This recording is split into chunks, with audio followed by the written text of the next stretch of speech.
लोकसभा चुनाव की दृष्टि से मेरा प्रवास चल रहा है। आज उत्तराखंड में टिहरी लोकसभा के अनुसूचित जाति के कार्यकर्ता सम्मेलन, एससी सम्मेलन और ऋषिनगर में वस्ती संपर्क अभियान भी चालू है। वहाँ हम जाएंगे। हरिद्वार के में जो अनेक गांव है, उस गांव का नाम अनेक है। अभियान कौन सा होगा? वस्ती संपर्क अभियान, उसमें भी अनुसूचित जाति के सम्मेलन में मुझे जाके भाग लेना है। उस दृष्टि से मेरा प्रवास हुआ है। पूरे देश में अनुसूचित जाति का वस्ती संपर्क अभियान चल रहा है। अभी तक 1 लाख से अधिक अनुसूचित जाति की बस्ती में अनुसूचित जाति का मोर्चा वस्ती संपर्क अभियान कर चुका है। केंद्र सरकार ने मोदी जी के नेतृत्व में अनुसूचित जाति के सशक्तिकरण, महापुरुषों के सम्मान और उनके विकास के लिए जो किया है, उस पत्रक के माध्यम से, पुस्तक के माध्यम से हम अनुसूचित जाति की बस्तियों में जा रहे हैं। मुझे कहते हुए खुशी है और एक तरफ दुख भी है। देश को आजाद हुए 75 वर्ष हो गए। 75 वर्षों में कांग्रेस और विपक्ष की मिलकर लगभग 60 साल सरकार देश में रही है। एससी के कल्याण, विकास के नारे तो लगाए गए, गरीब कल्याण के नारे तो लगाए गए, लेकिन व्यवहारिक रूप में उनकी योजनाओं ने अमली जामा नहीं पहन पाया। लोग आजादी की शुरू से जहां से चले थे वहीं खड़े दिखाई दिए। कि देश में गरीब घर से निकलकर आने वाले प्रधानमंत्री नरेंद्र मोदी जी बनते हैं, तब जाकर कहीं ना कहीं गरीबों की आशाएं और अपेक्षाएं पूरी होना चालू होती है। नंबर 1, जिन बाबा साहब भीमराव अंबेडकर के बारे में कांग्रेस नारे लगाती थी, उन्हीं बाबा साहब भीमराव अंबेडकर को 1952 के प्रथम चुनाव में और 1954 के भंडारे के उपचुनाव में हराने का पाप कांग्रेस ने किया। बाबा साहब भीमराव अंबेडकर को मरने के 43 साल बाद बीपी सिंह की सरकार में भारत रत्न का सम्मान मिला, लेकिन कांग्रेस की सत्ता रहते हुए अंबेडकर जी को भारत रत्न का सम्मान नहीं मिला। लोकसभा और राज्यसभा के बीच में जो सेंट्रल हॉल है, कांग्रेस कितनी निर्दयी थी कि उस सेंट्रल हॉल में भी बाबा साहब अंबेडकर का तेल चित्र नहीं लगाया। महर्षि वाल्मीकि, संत रविदास जी बाबा साहब अंबेडकर के नाम से देश दुनिया में कांग्रेस सत्ता में रहते एक भी किसी बड़ी भवन का, बड़ी योजना का नाम अंबेडकर जी, रविदास जी और तथागत बुद्ध या महर्षि वाल्मीकि के नाम से नहीं रखा। बाबा साहब अंबेडकर ने संविधान में कहा था,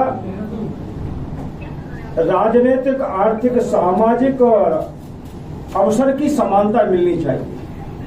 वो भी कांग्रेस ने 60 साल सत्ता में रहते नहीं की। देश में प्रधानमंत्री बनते हैं, सबसे पहले 15 अगस्त को लाल किले की प्राचीर में तिरंगा झंडे के नीचे एक ऐलान करते हैं कि देश में स्वच्छता अभियान चलेगा, और उसी का परिणाम है कि आज गरीब से गरीब के घर में भी 12 करोड़ शौचालय बनकर तैयार हो गए हैं। एक अवेयरनेस आई लोगों में स्वच्छता को लेकर। और इतना ही नहीं किया, मध्य प्रदेश में जहां 40 साल कांग्रेस सरकार रही, केंद्र में 60 साल, बाबा साहब अंबेडकर के राष्ट्रीय स्मारक भी कांग्रेस ने नहीं बनाया। भारतीय जनता पार्टी के जन्म स्थान मऊ में शिवराज सिंह चौहान जी यानी कि बीजेपी की सरकार ने 26 अलीपुर रोड दिल्ली, जहां अंबेडकर जी ने जिंदल के मकान में, किराए में मकान में रहते थे, वहां 100 करोड़ का राष्ट्रीय स्मारक मोदी जी ने 2018 में उसका उद्घाटन किया। और नागपुर और मुंबई में चैत्य भूमि और दीक्षा भूमि, ये गडकरी जी जब और मुंडे जी मुख्यमंत्री थे उस समय वहां बना। और मोदी जी ने लंदन में भी बाबा साहब अम्बेडकर जिस किराए के मकान में रहते थे उसको भी खरीद के शिक्षा भूमि लंदन में भी बना दिया। अम्बेडकर का अपमान करने के लिए कोई कसर नहीं छोड़ी। उसी का परिणाम है कि अटल जी ने जिस अलीपुर रोड पर 16.5 करोड़ में मकान खरीदा था राष्ट्रीय स्मारक के लिए, उनकी सरकार जाने के बाद कांग्रेस ने एक भी ईंट लगाने का काम मनमोहन सिंह की सरकार में नहीं किया। दूसरी तरफ बहुसंख्यक अनुसूचित जाति, जनजाति, पिछड़ा या सामान्य वर्ग में जो गरीब है उसके कल्याण के लिए भी कांग्रेस ने कोई भी व्यवहारिक योजनाएं बनाने का काम नहीं किया।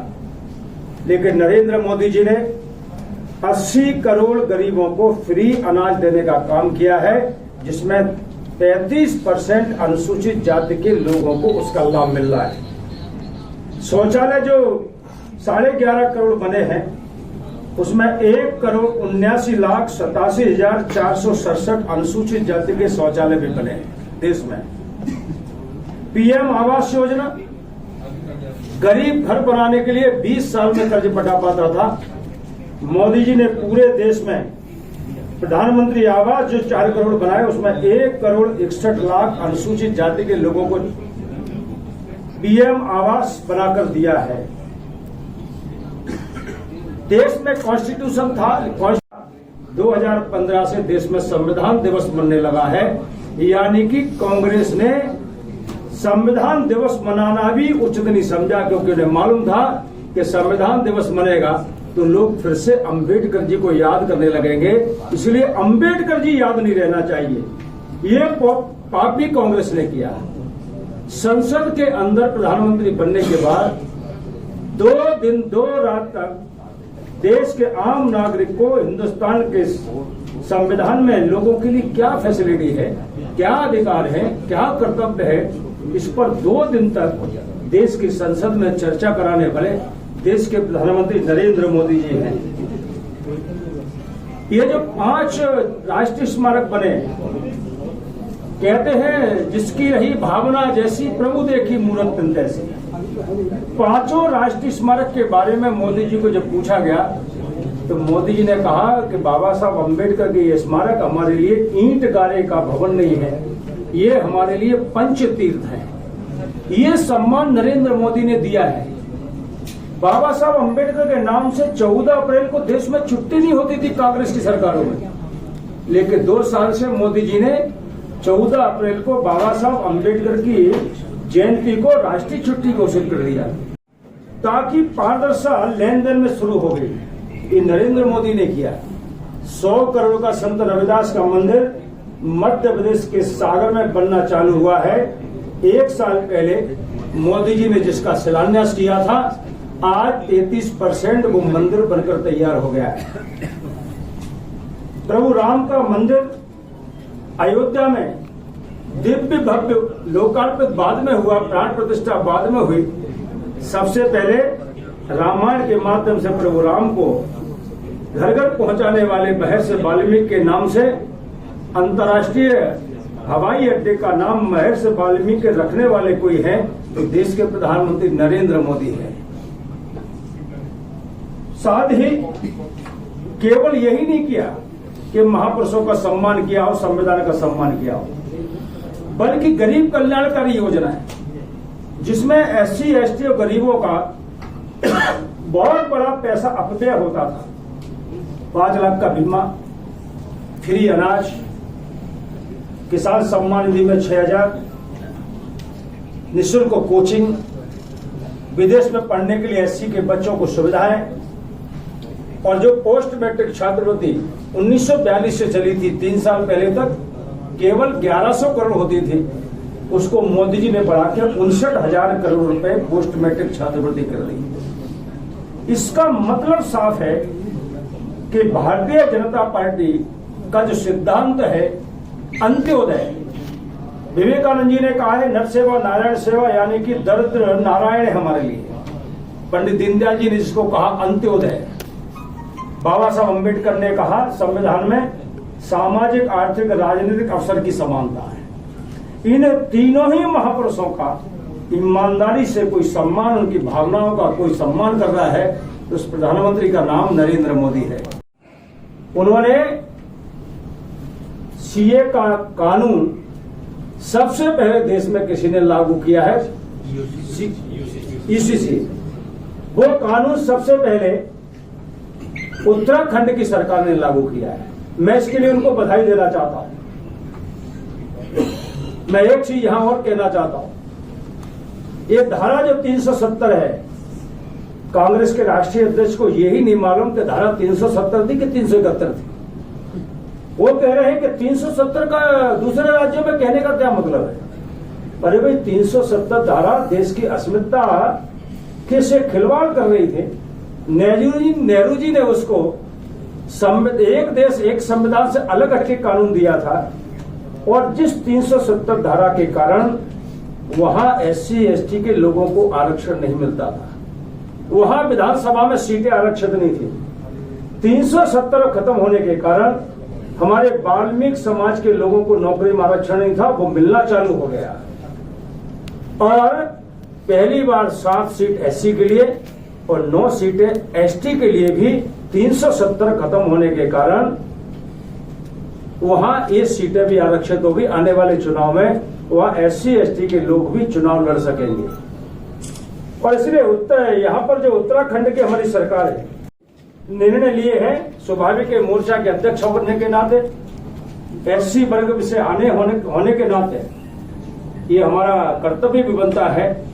कोई मुख्यमंत्री अच्छा काम कर रहा है तो साधुवाद मिलना ही चाहिए। गरीब परिवारों को 3 रसोई गैस सिलेंडर निःशुल्क उपलब्ध कराए जा रहे हैं। मुख्यमंत्री महालक्ष्मी योजना में बच्चों को किट उपलब्ध कराई जा रही है।